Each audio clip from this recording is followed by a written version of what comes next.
For the past 8 months, the residents of the small Moroccan village of Imiter have been gathering here at the top of Mount Ablan several times a week, facing the large and profitable silver mine nearby. Raising 3 fingers to symbolize their Berber identity, they are calling for fair distribution of the wealth created by Africa's biggest silver mine. We demand to get our share of the wealth of our region. There aren't any hospitals, roads, or schools for our children. The people here are some of the poorest in the country. The mine is operated by the successful Imiter Metallurgical Company, whose shareholders include the Moroccan royal family. Village youths, though, are angry that the massive complex hasn't translated into job opportunities for them. We live humiliated in our land, and now it's time to change that and to be given priority in our region. We want our share of the positions offered by the company. One of the sticking points in negotiations between the villagers and the company has been the locals' demand that 75% of recruitment be reserved for them. But employment is not the only problem.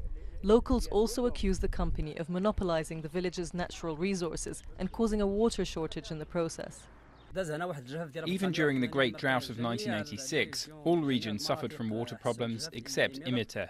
It was in 2004, when the mine was opened and there was new drilling, that water began to gradually decrease, as well as agricultural production. Since the people closed the valve, water levels have raised.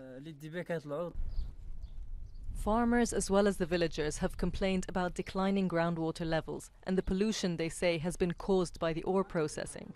The company, however, denies any wrongdoing. There was an official study undertaken that proved that there's no link between the drilling and the current irrigation system. What we said was, take the relevant measures, and if there's ever any impact, then we'll make all the necessary arrangements to ensure that the region isn't affected. In August, demonstrators cut off one of the main water valves and have been guarding it ever since to make sure it doesn't get reconnected.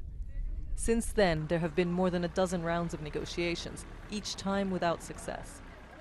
Meanwhile, the residents are organizing many more demonstrations, determined to get their voices heard.